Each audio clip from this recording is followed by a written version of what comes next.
So I saw a posting of Tanisha and her daughter Imani having a great time from what it looks like. Um, I hope that Tanisha gets her daughter back because I believe that's where Imani belongs. But I also believe that Tanisha should find some financial stability so that things would be easier for her and her daughter. Now that Nipsey's gone, Nipsey can't pay her bills anymore. I mean, the only next best thing to do is for Tanisha to get up and figure it out, because her daughter is counting on her. It's just like me, for prime instance. I can't just sit here and expect my husband to figure everything out. I can't just sit here and wait hand and foot and expect someone else to help me figure it out. I got to figure it out myself.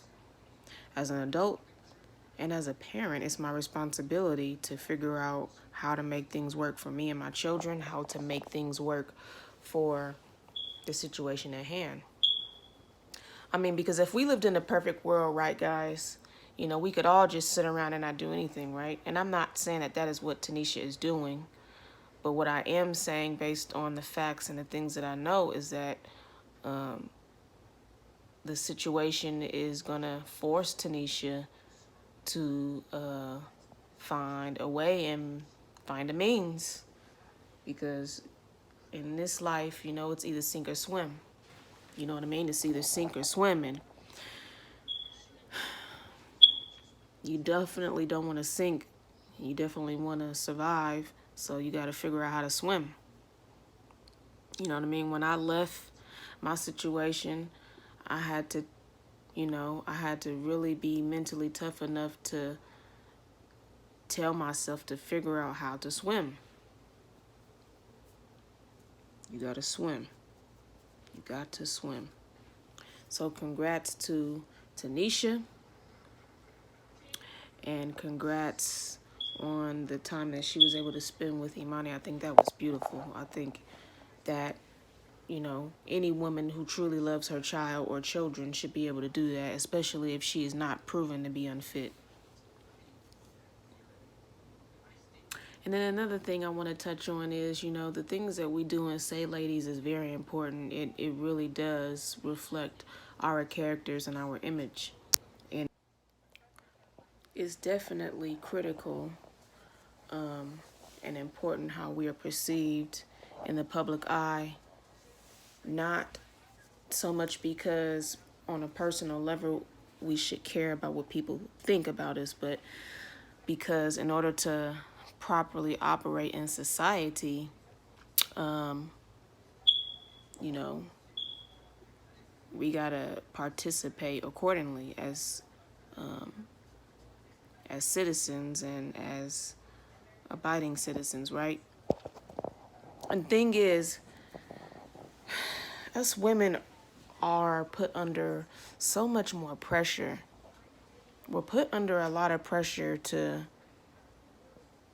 make ends meet, to solve problems, to keep everything staying afloat, to take care of the children, to make wiser decisions, to be more mature. We're put under so much more pressure, even when it comes to our physical appearance. Us women are told we gotta look a certain way to be accepted in society. We are told we gotta look a certain way in order to be considered attractive to men. All these things, it's just it's definitely a challenge. We as women, we're faced with a lot of adversity. We're faced with a lot of challenges. We're faced with a lot of pressure and weight being put on our shoulders. So, I mean, it's only, normal and not right, but it's only normal that society would go ahead and bash Tanisha and say that she's unfit, all because she doesn't make the same financial status quo as Nipsey did. But just because you're not well off or wealthy, that does not make you a bad mother. I said that in my other video.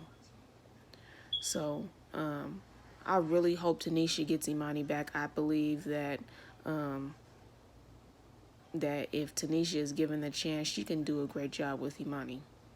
And I believe that the family as well as the public should back off and let this woman be a mother to her child. Let her do that, you guys. Let her do that. I'm sure if Nipsey was here, he wouldn't approve of how y'all are treating Tanisha. I'm sure Nipsey would not even condone how Tanisha is being treated. He may have publicly been with Lauren, but I'm sure behind closed doors, he loved and respected Tanisha enough to allow Tanisha to co-parent with him with their child that they have together. And I think moving forward, you know, Tanisha has a lot of work to do, and I wish her the best in that. In other news, now that I am off this mushy talk here, I have heard that, and this is posted all over the internet, that a woman has trouble with her biracial relationship because of Donald Trump. Now, I'm not going to say that she's wrong for saying what she said. I'm just going to say that I disagree that Donald Trump is the reason that her relationship is having problems. I believe that she herself and her spouse are the problem to their relationship because they are personally choosing to not get along, personally choosing to not work it out, personally choosing to totally diss each other, and personally choosing to forget how much they love each other, all because of a political difference, or because of a religious difference, or because of a you know, a different way of thinking or different mindset that they have that's different from one another, instead of just having an open mind and a heart to say, you know what, honey, you believe in this and I believe in that, and that's okay. I still love you. I support you. But just because you guys are not having the same beliefs or having the same preferences does not mean y'all should just totally hate one another or not work together or not love each other anymore. That to me, that just sounds so it sounds crazy, it sounds bogus, it sounds immature, and it sounds stupid. Your love should not be based on your religious preference. Your love should not be based on political preference, and your love should not be based on all these other things going on in the world that has all of us mentally, enslaved, and have our mental mindsets under a certain a level and way of thinking. Like our minds are just locked on certain levels. And we need to figure out how to push beyond that. There's a wall put up there mentally in our minds, and then we need to figure out how to push through that mental wall. My husband is, I believe, very sexist, okay? I believe he's a very sexist man, but it does not affect my relationship. Like, it does not hold any weight on the relationship at all. Like, okay, he believes men should do things this way and that way. He's very old school in his way of thinking when it comes to how men should do things versus women, and that's totally fine with me. I'm more modern about what I believe men versus women should do. I'm more open minded. I'm more millennial. I'm more of a millennial thinker than my husband is when it comes to the roles of women versus men. But it does not hold no weight on our relationship. We're not mad at each other for it. We just both understand that we have two different viewpoints, and we believe in different things, and we see things a little differently. But that does not mean we can't love each other because we see things differently than one another. You know what I mean?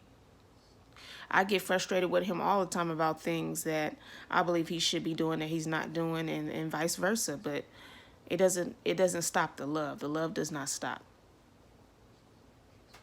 So people, you have to learn how to be mature enough to love one another and be able to push through these mental walls that society has put up in our minds, and learn how to understand that love is not, read the Bible. The Bible says love is not jealous. Love is kind. Love is patient. Love doesn't care about all these petty things that we choose as human beings to care about. We really need to go back to the root and go back to the basics. And I'm not trying to be religious here, but I'm just trying to get people to understand that God did not intend for us to love each other the way we're choosing to love each other. I think as human beings, we do not have a full grasp and understanding of the meaning of true love, what love truly means. I think what we are doing is lusting after each other, and we're being fascinated with each other, and we have these attractions, but we're not really choosing to actually love each other past the looks, love each other past the flaws. We're not choosing to love each other past the mistakes. We're not choosing to love each other past our differences. We're not choosing to love each other past our stubbornness. We're not choosing to love each other past our fights. We're not choosing to love each other past the arguments. We're not choosing to love each other for being human. We're not doing that. We don't know how to do that.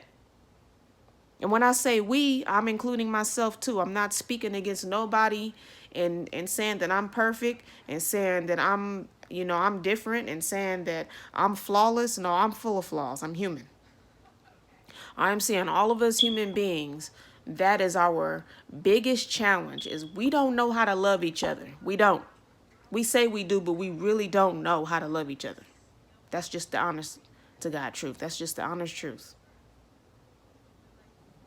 If we can really truly learn how to love one another, then our political preferences won't mean anything. Our skin color won't mean anything. Our way of thinking about men versus women won't mean anything. The sports that we like that won't mean anything. Nothing that we choose to like or dislike really won't mean anything. We have to learn how to love each other, you all, past our differences, and we just don't know how to do that as human beings. We don't know how to do that. And if we could learn how to do that, all of this BS that's going on in society, it won't matter. It won't even bear any weight. But what we are choosing to do is allow it to bear weight and allow it to mean something and allow it to affect us, and we choose to be petty and immature about things because we don't know how to push past a certain level of love, and we don't know how to push past that mental wall that's put up in our minds. And that's all I gotta say right now, as far as any of that goes. I went back to the hair shop again, you guys.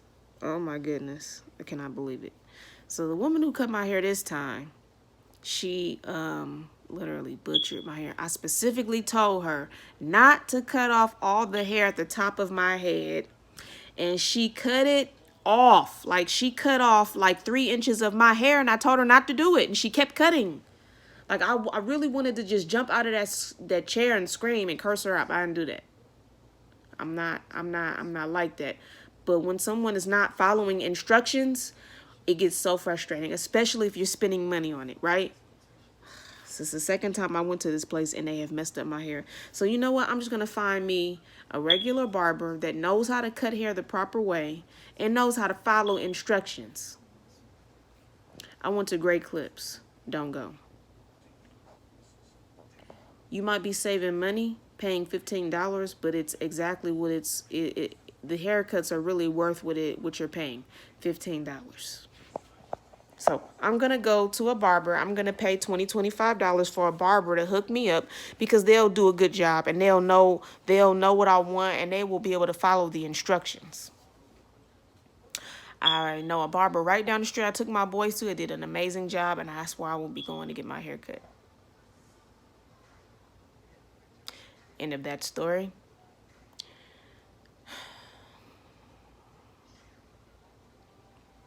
Until next time, I'm going to say goodbye. Y'all have a good and wonderful day. And don't forget what I said. We must learn to love one another. Tanisha, congratulations on the time you spent with you and your daughter. I hope that you get her back for good. And if you do, take that opportunity and prove all the haters wrong. And the American people, it's time for us all to grow up.